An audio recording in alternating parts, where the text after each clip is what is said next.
So, another barrier that was brought up in that conversation on Instagram or that question sticker was the inability to make returns at most secondhand shops, which can be especially an issue with shopping online. Returns in general have gone up and up as online shopping gets more popular.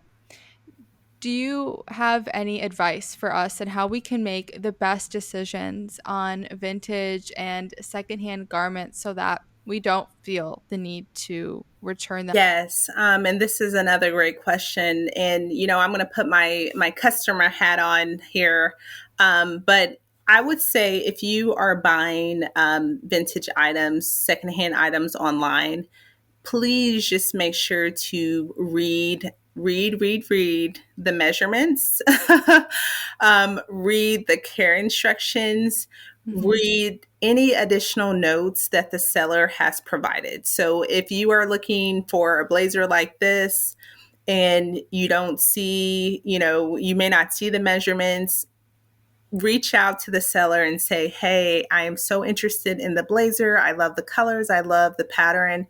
Could you please send me the measurements before, I make this purchase? I'm extremely interested. I appreciate your time. Thank you so much."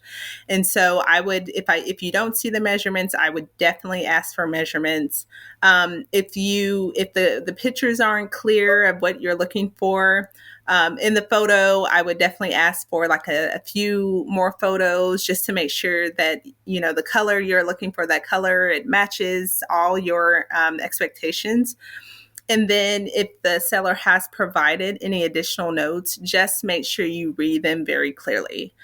So for instance, if you're looking at this blazer and there may be a few buttons that are missing and the seller says that clearly, just make sure that you have that noted in your head before you go forward and purchase.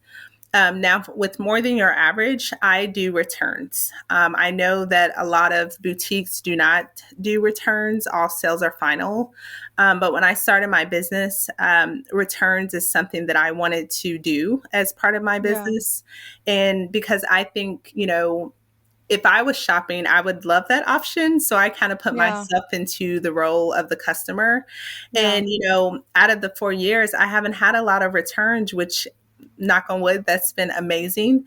But I have had a few returns. And, when that does happen, I have a set date on when returns can happen once that package hits your doorstep, and I definitely return as soon as possible, and then the package is shipped right back.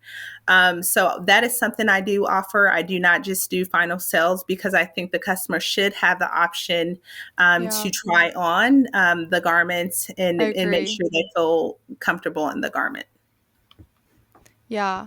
Yeah, definitely. Especially, I think, when advocating for size inclusivity and all that, I think that fit is so important. I mean, for all vintage shops, but yeah, that's, I think, really interesting that you decided to do that. And I like to hear that because I do feel like it is a common barrier. And I would like to hope that, people who are shopping secondhand, taking the extra effort to order vintage, pre loved stuff, they are going to be very conscientious and like intentionally purchase. But sometimes at the end of the day, something just doesn't work out.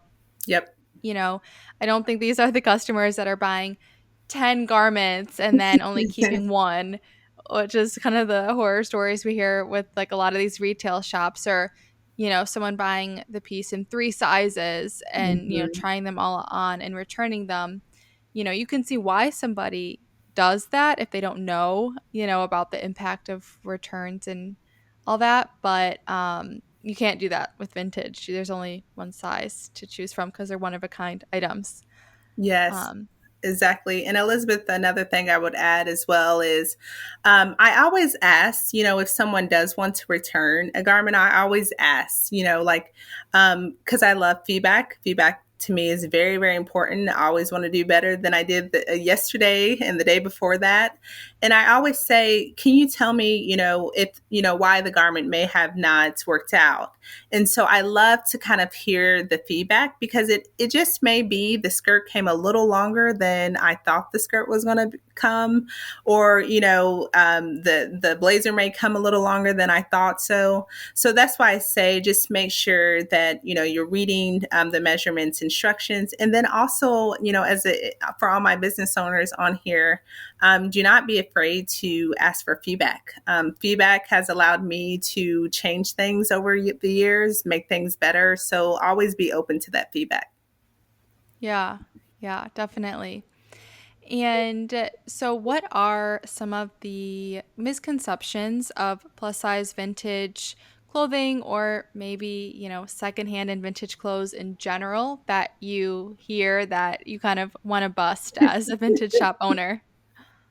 Yes, and this question, makes me laugh a little bit. And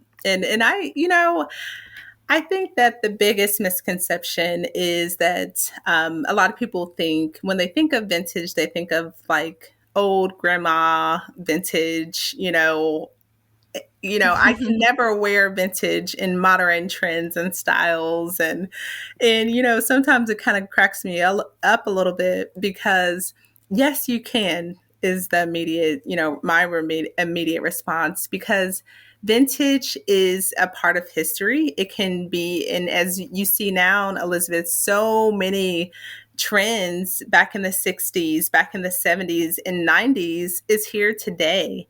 So vintage is ever evolving. And, a lot of people, I think, have gotten so tied into, oh, it's so grandmommy and all that. But you can style it in a way that is going to make, looks feel more modern. Or, if you do have a vintage blazer that is a little bit more grandmommy, like a lot of folks would say, you can style it with a turtleneck or with more of trendy modern pieces to make you look and feel good.